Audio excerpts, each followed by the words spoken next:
Hey y'all, welcome to Project 2's first milestone. We're going to start the same way we did for Project 1 with mood boards.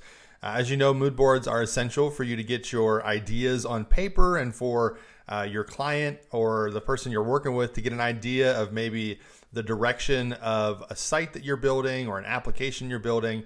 And just get an understanding of what you're planning to do. So what I'd like to do is just to recap some of the work that I thought was really good from Project 1, and then review this assignment overall and what to expect over the next week or so.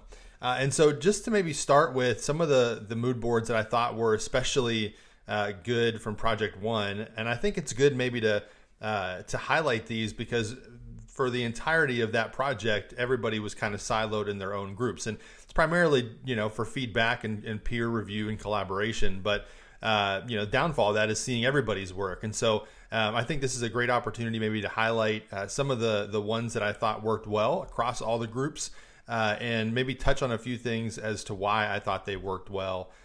So as y'all move into your mood boards for Project 2, you can keep some of these things in mind as you go to submit your first mood board for project number 2.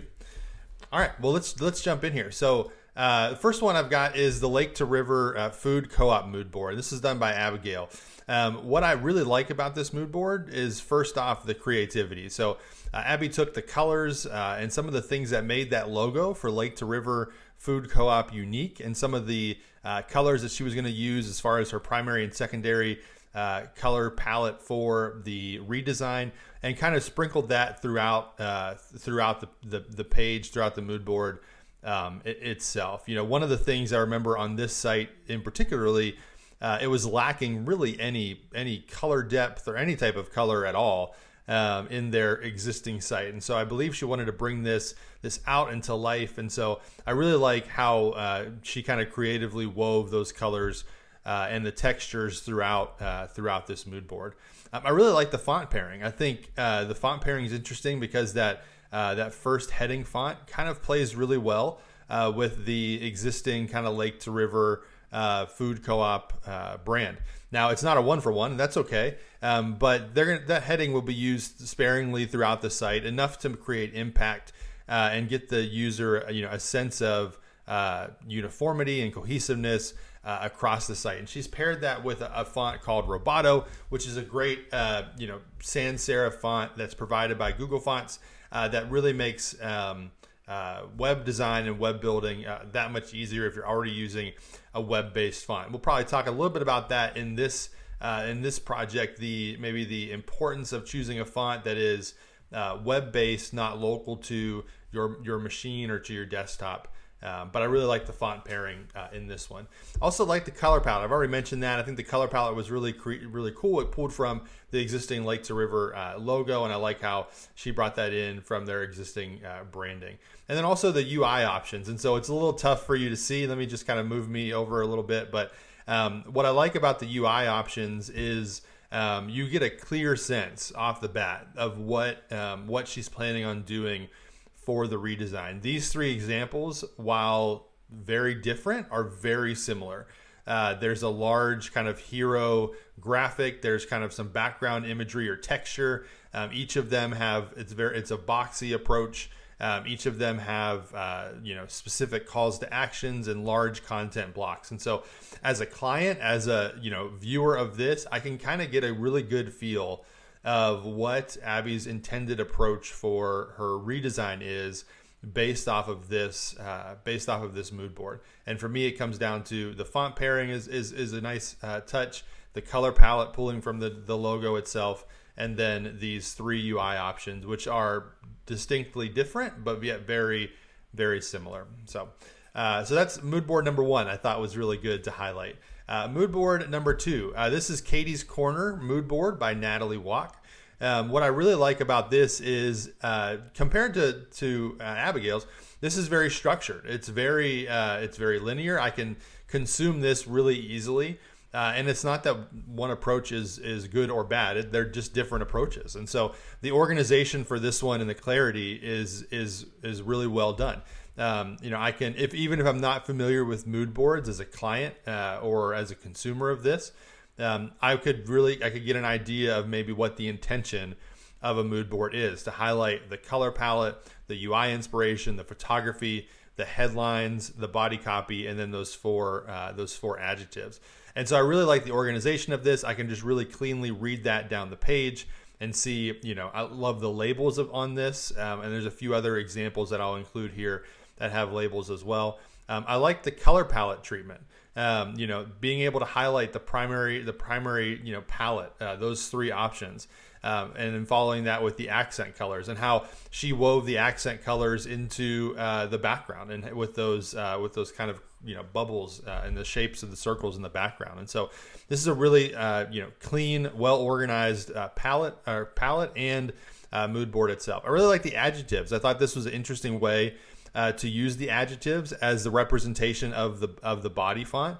I think it works because Proxima Nova is a pretty well-known, popular font, and so seeing a sample of that would be helpful. But it's also good to see that sample represented in this way, where I can actually see the adjectives while also seeing the body font there. And also, I really like the photo mixture. I know for this project there was a lack of photography on Katie's Corner. This website hadn't been updated since 2002, and so really there was no photography on the site. And what I liked about this was I know Natalie went out and looked at all their social media feeds, looked at franchise locations, and married that with some open source photography that could be used as well. And I think it's just a solid mixture of that. I believe these first two here, and maybe this third one back here, perhaps, are stock photography. This one here in the middle, the individual scooping here, and perhaps this one are actual representations from their site, from their social media feeds. What's really important when you use open source photography like this is, especially if you're providing a product or service, is that you don't use anything that would give your customer or your client the wrong impression of what you're offering. So let's imagine that one of these photos was just maybe it's a chocolate covered ice cream cone. Well, what if Katie's Corner doesn't offer a chocolate covered ice cream cone? So it's important to make sure that you match and meet clients' expectations. Now for this project, we're going to be focusing on an apartment complex website. And so you're going to be asked to choose, as you saw in the previous module, your style, your look and feel. Who's your audience? Where's your apartment located at?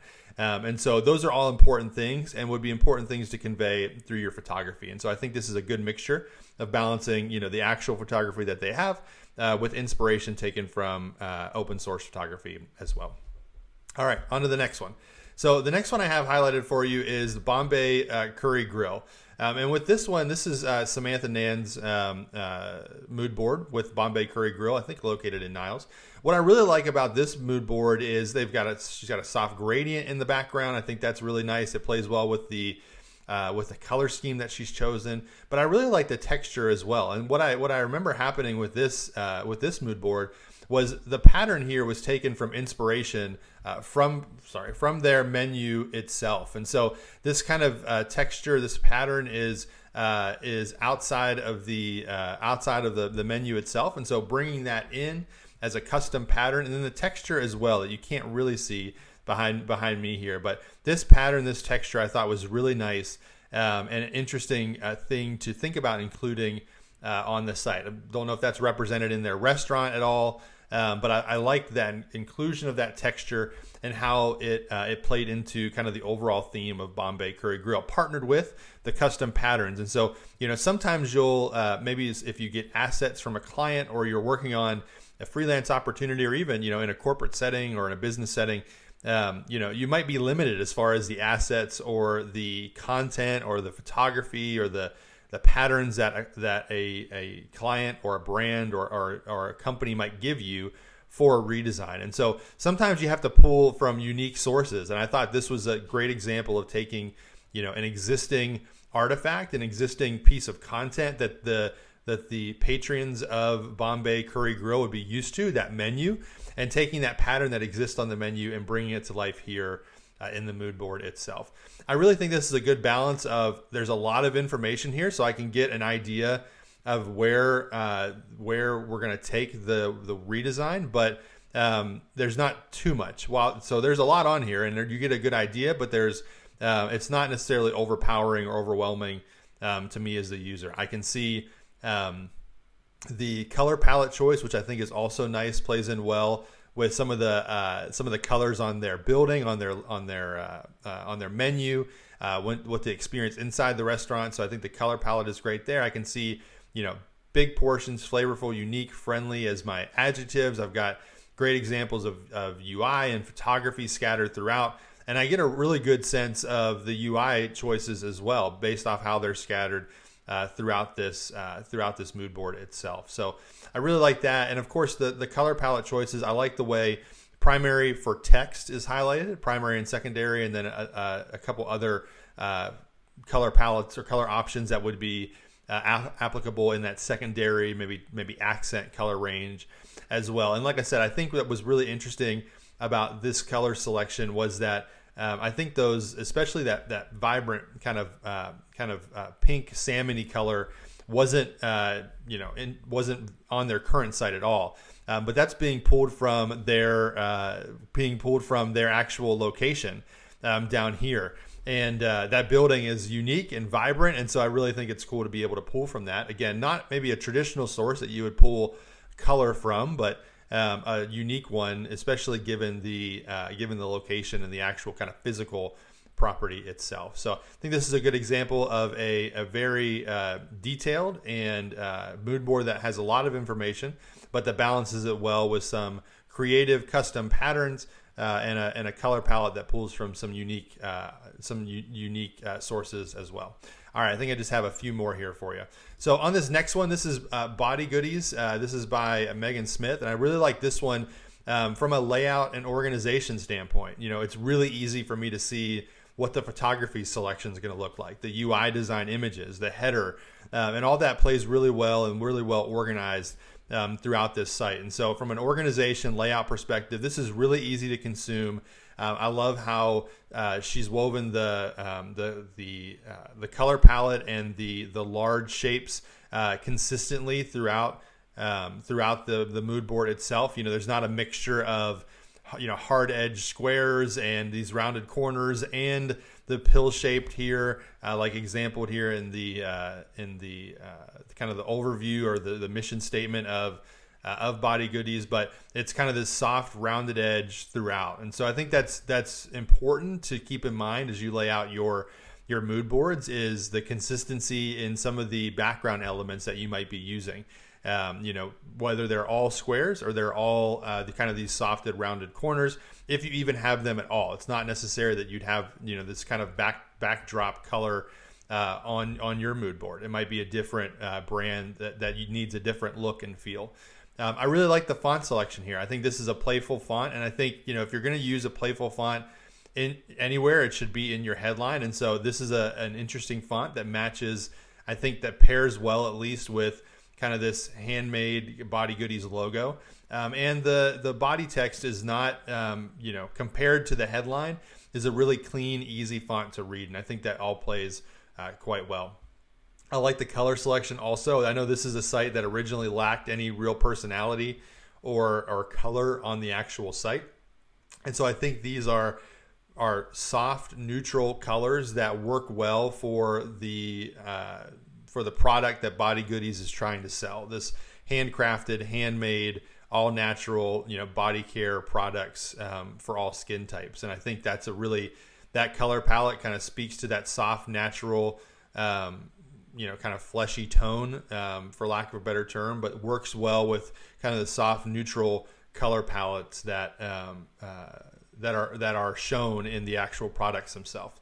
And I really like the photography. And I think this is a site where they had a lot of great photography for the products themselves, but that photography really wasn't highlighted to entice the user in any way other than looking at the products. And so I think it was smart to showcase the photography and to highlight it then on the site in a way that would cause the user to be excited about buying a Body Goodies product and to learn more about what they offer as kind of a distinction among other outlets or resources for similar types of products. So I think this is a good example of, again, the font selections, the overall layout and organization, color selection, and photography.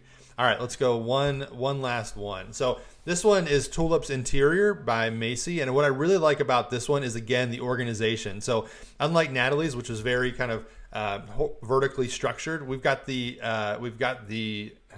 organization and kind of what kind of category these fall in here, running along the right hand side. And so what I like about that is it kind of doesn't interfere with the overall mood board itself. They're kind of sitting off to the side as an anchor, so that I can kind of, if I'm reading left to right, I can look at the information and see, okay, then that is the color, that's the type, this is the UI inspiration. And so I think that's a nice way to include those buckets and those categories without it having to be so incorporated into the actual layout of the mood board. I really like the theme of this. This is just a nice kind of soft, moody mood board, and not that a mood board needs to be moody. Those are probably two wrong words to use together for a mood board. But I just really like kind of the depth and the tone that this mood board gives off. That kind of soft background color, I think will work well for the mood board, but then also for the site itself. And I like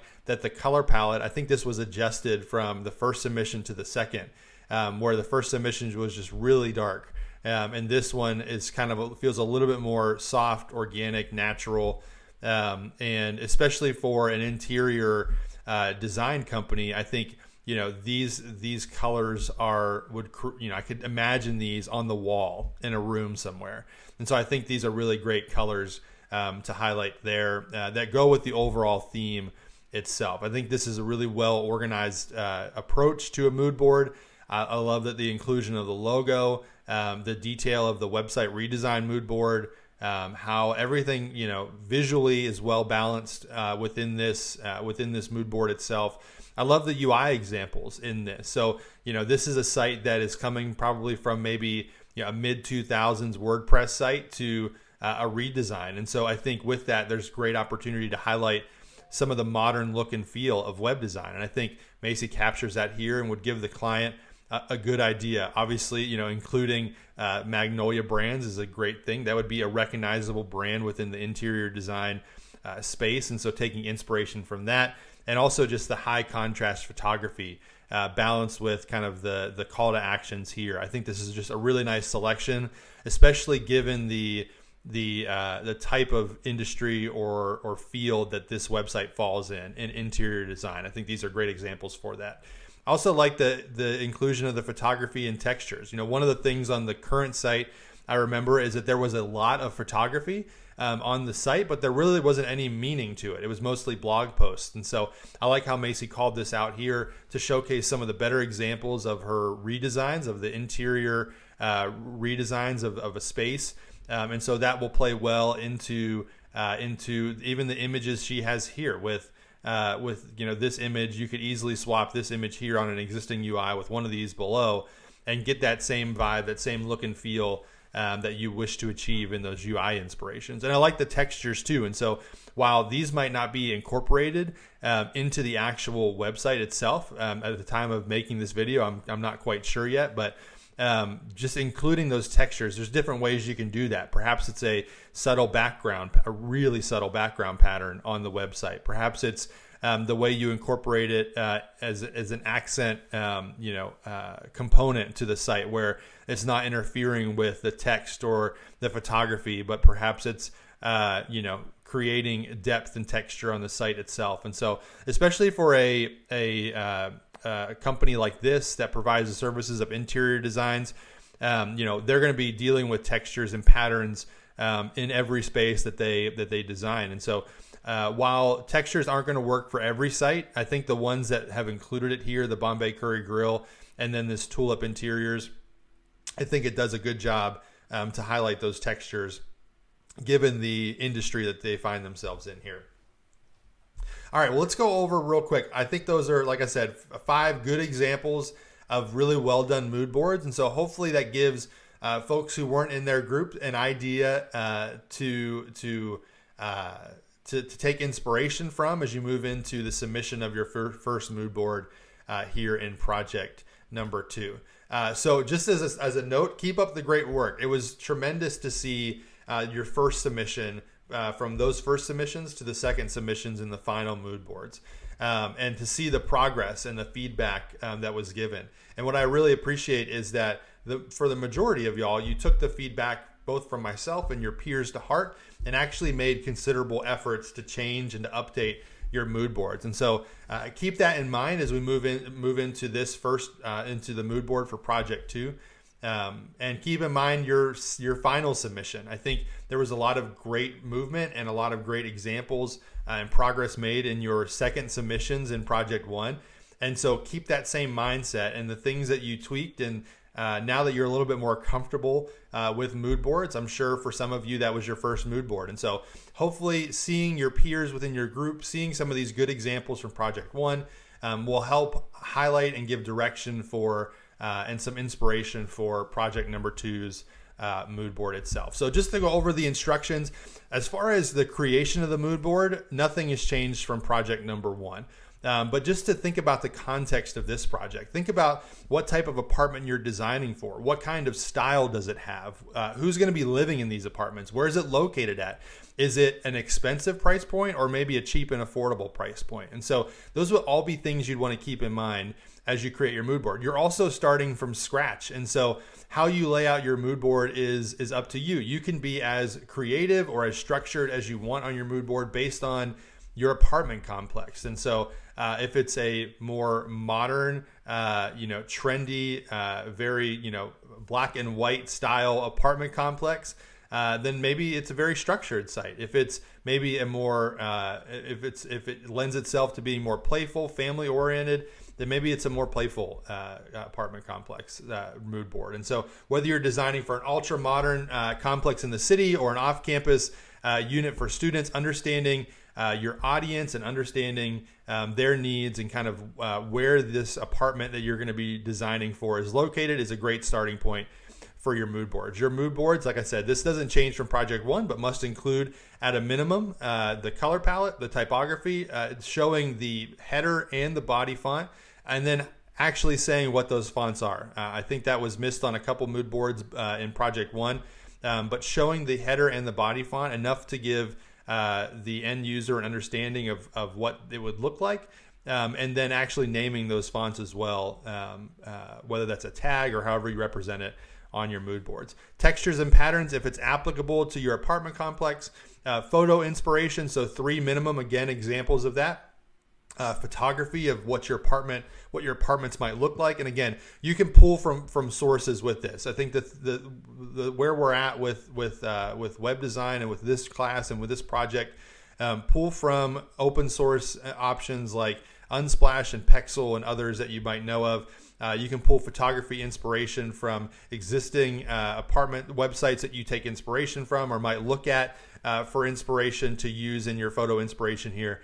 3 UI examples. So look at other apartment websites that might fit in that category. Maybe they're local to Cleveland or Pittsburgh or Akron or other areas that you're familiar with, and get UI inspiration. Include examples of those on your mood board. And then again, 4 adjectives that describe your apartment website, and and that should lend itself to some of the information you provided in the previous module itself. So you're going to share your final mood board as a PDF along with your description, and so to your groups, so that they can see it and check out your work for your mood board itself. All right, your second project number 2 mood board is due Sunday, February 14th. At 11:59 p.m. Now, I believe that's Valentine's Day, but due 11:59 p.m. This coming Sunday, February 14th. Work submitted or edited after the deadline will receive a 0. We've talked about that from time to time throughout the course so far. And so anything that comes in after the deadline or that's edited after the deadline, there's no way for me to tell through Blackboard what's been edited after the deadline. And so anything submitted or edited after the deadline will result in a 0. Please keep that in mind. I think we're getting better at that as we've went week to week. But project number 2 mood board is due Sunday, February 14th at 11:59 p.m. So hopefully this was helpful to everybody. I'm excited to see how you improve and what you do for project number 2's mood boards, and we'll highlight some of the good ones again as we move into project number 3. So hopefully this is helpful. I'll chat with you all in some more videos. Thanks, everybody.